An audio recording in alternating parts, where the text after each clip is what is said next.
할렐루야, 백사 목사입니다. 오늘은 1월 21일 금요일 아침입니다. 오늘도 변함없이 하나님을 묵상하면서 하루의 문을 열고 주의 말씀으로 하루를 시작하는 여러분 모두에게 좋으신 하나님의 선하신 도우심이 하루 종일 함께 하시기를 바랍니다.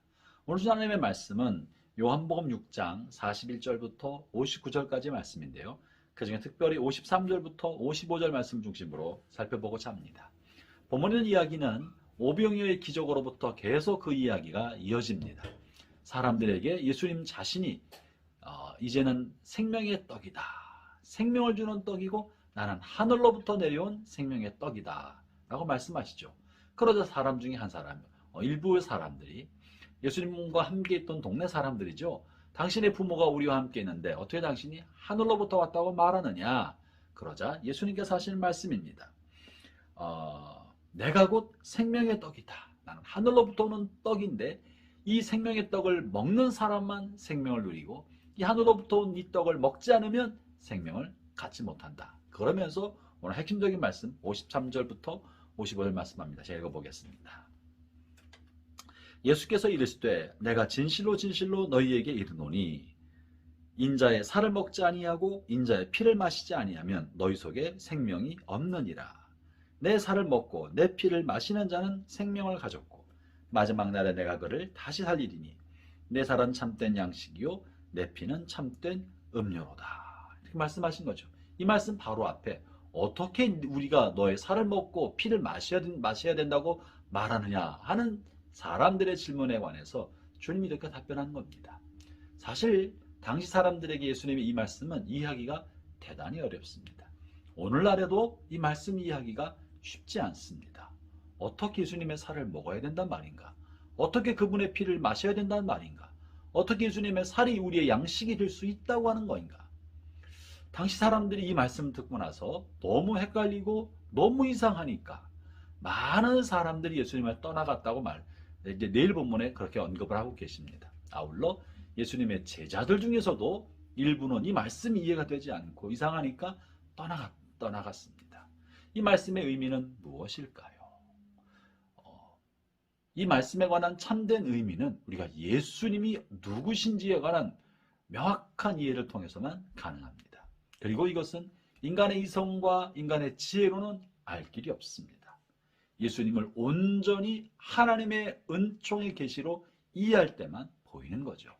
예수님에 관한 온전한 이해는 이 본문을 이해하기 위한 예수님에 관한 이해는 요한복음 1장 14절 말씀을 근거로 본문을 해석할 수 있습니다. 요한복음 1장 14절에서 말씀이 육신이 되어 우리 가운데 거하심에 우리가 그 영광을 보니 아버지의 독생자의 영광이요 은혜와 진리가 충만했다. 이렇게 말씀하지 않습니까? 예수님은 본래 하나님이십니다. 하나님은 육이 없는 영으로 계신 분이십니다. 예수님은 원래 영이신 하나님이신데 다만 이 땅에 오시기 위하여 육을 입고 이 땅에 오신 것입니다. 사람들 앞에 서 있는 예수님의 본체는 원래는 영이십니다. 그러나 육신을 입고 이 땅에 계셨던 거죠. 그 입었던 육신은 본래 어디서 온 것입니까? 말씀이 육신이 되어 우리 가운데 거하시매. 그러므로 예수님 입으신 예수님의 육체, 육은 본래 말씀인 것입니다. 하나님의 말씀, 예수님의 말씀이 육이 되어서 육화되어 우리 눈앞에 보여진 것이 육신을 입은 예수님이기 때문에 내 살이 참된 양식이다 하신 예수님의 살은 바로 그분의 말씀인 것입니다. 예수님의 말씀이 우리 영혼에게 참된 양식이 되고 우리 영혼을 살리는 떡이 되고 우리 영혼이 먹고 굶주리지 않게 만드는 양식이 되는 것이죠. 아울러 참된 음료로 표현된 예수님의 피도 같습니다. 예수님의 피 역시 육의 일부분으로 그분의 말씀이 피가 된 것입니다. 그러므로 살이나 피나 모두 본체는 하나님의 말씀인 것이죠. 그러므로 주님의 말씀이 우리 영혼의 양식이 되고 우리의 영적인 굶주림과 영적인 목마름을 해갈시켜주는 참다운 음료가 되는 겁니다. 그런데 주님께서 내 살을 먹고 내 피를 마시는 자가 영생을 얻었다. 이 말은 먹고 마신다는 말은 주님의 말씀을 마치 내가 양식을 섭취하듯이 내가 먹고 그 양식이 나의 살이 되고 내 피가 되도록 하는 사람만이 주님과 참다운 관계를 가진 사람이다. 주님 안에 있는 사람이라고 표현하는 것입니다. 형제자매 여러분, 그리스도인은 어떤 사람입니까?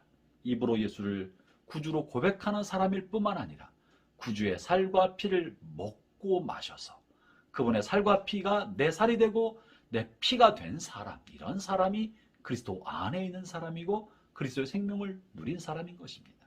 어떻게 우리가 말씀이신 예수님의 살이 우리가 먹을 수 있습니까? 먹는단 말은 뭡니까? 말씀이 내 안에서 육화되어 나의 육이 되어버린, 다시 말하면 나의 인격이 되고 나의 성품이 되고 나의 삶이 된, 이런 것이 말씀을 먹었다는 거예요. 먹었다는 게 읽고 묵상하는 차원을 넘어서 주의 말씀이 내 살이 되고 내 피가 되도록, 내 성품이 되고 인격이 될 수 있도록, 나의 삶이 되도록 육화 과정을 거치는 것, 이것이 말씀을 먹었다, 또 주의 피를 마셨다라고 표현할 수 있는 것이죠. 형제자매 여러분, 오늘 아침에 말씀을 묵상하고 말씀으로 시작한 하루를 듣고 성경을 묵상하는 것은 바로 하나님의 말씀을 먹고 더 꼭꼭 먹어서 나의 인격과 성품이 되도록 마음에 깊게 새기고 하루 종일 그 말씀이 나의 삶을 이끌어가도록 자신을 드리기 위하여 이렇게 하는 것 아니겠습니까? 이것이 바로 우리가 말씀을 먹는 것입니다. 먹고 있는 과정인 것입니다. 말씀의 만찬 가운데 나가는 것입니다. 이렇게 말씀을 받아들이고 섭취하고 나의 인격과 성품이 되도록 마음에 새기는 이 시간이야말로 주님과 일체가 되는 시간입니다. 주님과 하나 되는 시간인 것입니다. 이것이 내 안에 그리스도가 계시고 내가 그리스도 안에 있다는 뜻이고, 이것이 바로 내 살을 먹고 내 피를 마신다고 말씀하신 주님의 뜻인 거죠. 형제자매 여러분, 오늘 하루도 주님의 살과 피를 먹고 마시면서 주님과 하나 되는 복된 은총을 누리시기를 축원합니다. 기도하겠습니다. 하나님 아버지, 감사합니다. 저희에게 양식이 되고 참된 음료가 되기 위하여 이 땅에 오신 주님, 주님의 말씀을 마음에 새기고 인격과 성품에 새김으로 내 삶이 주님의 삶을 닮아가게 해주시고 내 인격과 내 성품이 그리스도의 인격과 성품을 닮아가도록 하여 주옵소서. 예수님 이름으로 기도합니다. 아멘.